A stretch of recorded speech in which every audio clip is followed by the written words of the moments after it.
ರಾಮನಾಮ ಪಾಯಸಕ್ಕೆ ಕೃಷ್ಣ ನಾಮ ಸಕ್ಕರೆ ಅಂತ ಹೇಳ್ತಾರೆ. ಆದ ಕಾರಣ ಒಂದು ಸಿಹಿಯಾದ ಪಾಯಸ ಮಾಡೋದ್ರ ಮೂಲಕ ನಾವು ಸಹ ಇದನ್ನು ಸಂಭ್ರಮಿಸ್ತಾ ಇದ್ದೀವಿ. ನೀವು ಸಹ ಈ ರೀತಿಯಾದಂಥ ಪಾಯಸನ ಮಾಡಿ ದೇವರಿಗೆ ನೈವೇದ್ಯ ಮಾಡಿ. ಹಾಗಿದ್ರೆ ಬನ್ನಿ, ಅಕ್ಕಿ ಪಾಯಸನ ಯಾವ ರೀತಿ ಮಾಡೋದು ಅಂತ ನೋಡ್ಕೊಳ್ಳೋರಂತೆ, ಏನೆಲ್ಲ ಪದಾರ್ಥಗಳು ಬೇಕು ಅಂತಲೂ ತಿಳ್ಕೊಳ್ಳೋರಂತೆ. ಈಗ ಪಾಯಸ ಮಾಡೋದಕ್ಕೋಸ್ಕರ ಹಾಲನ್ನು ಬಿಸಿ ಮಾಡ್ಕೋಬೇಕಾಗತ್ತೆ. ಅದಕ್ಕೋಸ್ಕರ ಸ್ಟವ್ ಮೇಲೊಂದು ಬಾಣಲೆನ ಇಟ್ಟಿರ್ತಕ್ಕಂಥದ್ದು. ಬಾಣಲೆಗೆ ಸರಿಸುಮಾರು 1 ಲೀಟ್ರಷ್ಟು ಹಾಲನ್ನು ಹಾಕ್ಕೊಳ್ತಾ ಇರ್ತಕ್ಕಂಥದ್ದು.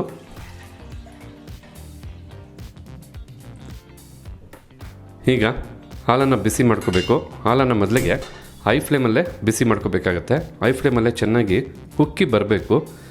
ಒಮ್ಮೆ ಹಾಲು ಉಕ್ಕಿ ಬಂದಾದ ನಂತರ ನೀಟಾಗಿ ಮಿಕ್ಸ್ ಮಾಡಿಕೊಂಡು 1 ಲೀಟ್ರ್ ಇರ್ತಕ್ಕಂಥ ಹಾಲು 3/4 ಲೀಟ್ರಷ್ಟು ಆಗಬೇಕು. ಅಲ್ಲಿವರೆಗೂ ನಾವು ಅದನ್ನು ಹಾಲನ್ನು ಬಿಸಿ ಮಾಡಿ ಗಟ್ಟಿ ಮಾಡ್ಕೋಬೇಕಾಗತ್ತೆ.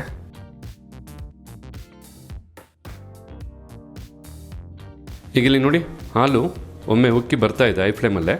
ಈ ಸಮಯದಲ್ಲಿ ಈ ರೀತಿ ಮಿಕ್ಸ್ ಮಾಡ್ತಾ ಹಾಲು ಉಕ್ಕಿ ಮತ್ತೆ ಬರದೇ ಇರೋ ಹಾಗೆ, ನಾನು ಮೊದಲೇ ಹೇಳಿದಾಗೆ 1 ಲೀಟ್ರ್ ಇರ್ತಕ್ಕಂಥ ಹಾಲು 3/4 ಲೀಟ್ರ್ ಆಗೋವರೆಗೂ, ಅಂದರೆ ಸ್ವಲ್ಪ ಗಟ್ಟಿ ಆಗೋವರೆಗೂ ಮಿಕ್ಸ್ ಮಾಡ್ಕೋಬೇಕಾಗತ್ತೆ. ಈಗ ಇಲ್ಲಿ ನೋಡ್ತಾ ಇರ್ಬೋದು, ಇದೇ ರೀತಿಯಾಗಿ ಮಿಕ್ಸ್ ಮಾಡಿ ಹಾಲನ್ನು ಸುಂಟಿಸಿ ಈ ಒಂದು ಹದಕ್ಕೆ ಗಟ್ಟಿ ಮಾಡ್ಕೊಂಡಿರ್ತಕ್ಕಂಥದ್ದು. ಈ ರೀತಿಯಾಗಿ ಹಾಲನ್ನು ಚೆನ್ನಾಗಿ ಬಿಸಿ ಮಾಡಿ ಕುದಿಸ್ತಾ ಇರ್ತಕ್ಕಂಥ ಈ ಸಮಯದಲ್ಲಿ ಅರ್ಧ ಕಪ್ ಅಳತೆಯ ಊಟದ ಅಕ್ಕಿನ ಚೆನ್ನಾಗಿ ತೊಳೆದು ತದನಂತರ ಹಾಲಿಗೆ ಹಾಕ್ಕೊಳ್ತಾ ಇರ್ತಕ್ಕಂಥದ್ದು. ಹಾಲಲ್ಲಿ ಅಕ್ಕಿ ಚೆನ್ನಾಗಿ ಬೇಯಬೇಕು.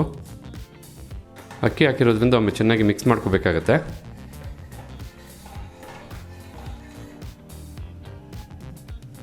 ಅಕ್ಕಿ ಬೇಯ್ತಕ್ಕಂಥ ಸಮಯದಲ್ಲಿ ಮೀಡಿಯಂ ಫ್ಲೇಮ್ನಲ್ಲೇ ಸಿದ್ಧ ಮಾಡ್ಕೋಬೇಕು. ಈ ರೀತಿ ಮಿಕ್ಸ್ ಮಾಡ್ತಾನೆ ಅಕ್ಕಿನ ಚೆನ್ನಾಗಿ ಬೇಯಿಸ್ಕೋಬೇಕಾಗತ್ತೆ.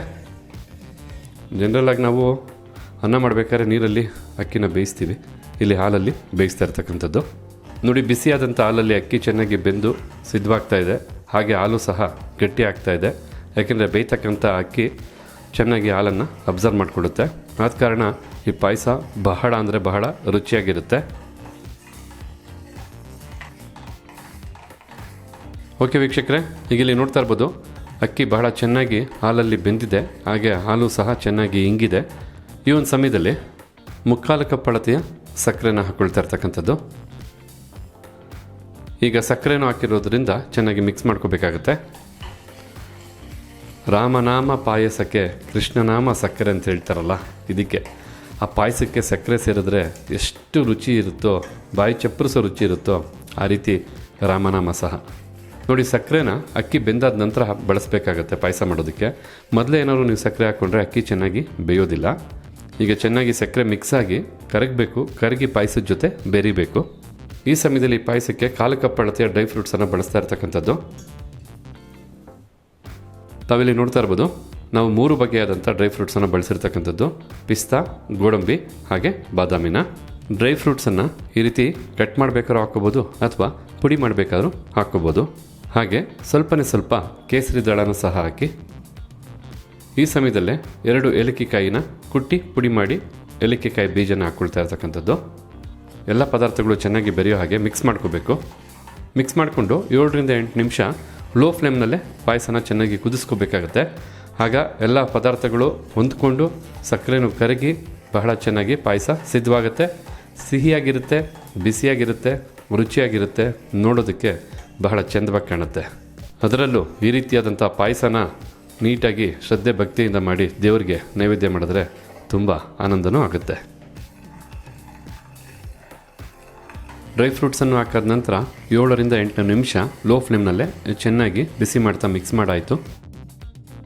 ಪಾಯಸ ಈ ಒಂದು ಅದಕ್ಕೆ ಸೂಪರಾಗಿ ಸಿದ್ಧವಾಗಿದೆ. ನೋಡ್ತಾ ಇದ್ದೀರಲ್ಲ, ಪಾಯಸ ಎಷ್ಟು ಸೊಗಸಾಗಿದೆ ಅಂತ. ಖಂಡಿತ ಸಿಹಿಯಾಗಿ ರುಚಿಯಾಗಿರುತ್ತೆ. ಬಿಸಿಲೇ ತಿನ್ನೋದನ್ನು ಮರಿಬೇಡಿ. ಈ ಸಮಯದಲ್ಲಿ ಫ್ಲೇಮನ್ನು ಆಫ್ ಮಾಡ್ಕೊಳ್ಳೋಣ. ನೋಡ್ಕೊಂಡ್ರಲ್ಲ ವೀಕ್ಷಕರೇ, ಯಾವ ರೀತಿಯಾಗಿ ಹಾಲು ಮತ್ತು ಅಕ್ಕಿನ ಉಪಯೋಗಿಸಿ ಅಕ್ಕಿ ಪಾಯಸನ ತಯಾರು ಮಾಡೋದು ಅಂತ. ಖಂಡಿತ ತುಂಬ ಸೊಗಸಾದ ಪಾಯಸ. ಕೆಲವು ಪದಾರ್ಥಗಳನ್ನ ಉಪಯೋಗಿಸಿ ಬಹಳ ರುಚಿಕರವಾಗಿ ಮಾಡ್ಬೋದಾದಂಥ ಪಾಯಸ. ಈ ಪಾಯಸ ತಯಾರು ಮಾಡೋದಕ್ಕೆ ಸ್ವಲ್ಪ ಸಮಯ ತೊಗೋಬೋದು, ಸ್ವಲ್ಪ ಪೇಷನ್ಸ್ ಇರಬೇಕು. ನೀವೆಷ್ಟು ತಾಳ್ಮೆಯಿಂದ ಈ ಪಾಯಸನ ತಯಾರು ಮಾಡ್ತೀರಾ ಅಷ್ಟು ಸೊಗಸಾದ ರುಚಿನ ಖಂಡಿತ ಪಡಿಬೋದು. ಹಾಗಿದ್ರೆ ಈ ವಿಡಿಯೋ ಮೂಲಕ ನಾವು ಮಾಡಿ ತಿಳಿಸಿದಂಥ ಈ ಅಕ್ಕಿ ಪಾಯಸ ತಮಗೆಲ್ಲರಿಗೂ ಇಷ್ಟ ಆಗಿದೆ ಅಂತ ತಿಳ್ಕೊಂಡಿದ್ದೀನಿ. ಇಷ್ಟ ಆಗಿದ್ರೆ ವಿಡಿಯೋಗೊಂದು ಲೈಕ್ ಮಾಡಿ, ಜೊತೆಗೆ ಈ ರೆಸಿಪಿ ಬಗ್ಗೆ ತಮಗಿರ್ತಕ್ಕಂಥ ಅನಿಸಿಕೆ ಅಭಿಪ್ರಾಯನ ತಿಳಿಸೋದನ್ನು ಮರಿಬೇಡಿ. ಎಲ್ಲದಕ್ಕಿಂತ ಹೆಚ್ಚಾಗಿ ಈ ವಿಡಿಯೋನ ಮತ್ತೊಬ್ಬರಿಗೂ ಹೆಲ್ಪ್ ಆಗೋ ಹಾಗೆ ಶೇರ್ ಮಾಡಿ ಅಂತ ಹೇಳ್ತಾ ತಮಗೆಲ್ಲರಿಗೂ ಧನ್ಯವಾದನ ತಿಳಿಸ್ತಾ ಇದ್ದೀವಿ. ಭಾಗ್ಯ ಮತ್ತು ಗಿರೀಶ್. ಮತ್ತೊಂದು ಹೊಸ ವಿಡಿಯೋದಲ್ಲಿ ಹೊಸ ರೆಸಿಪಿ ಜೊತೆ ತಮ್ಮನ್ನ ಭೇಟಿ ಮಾಡ್ತೀವಿ. ಅಲ್ಲಿವರೆಗೂ ನಮಸ್ಕಾರ ವೀಕ್ಷಕರೇ.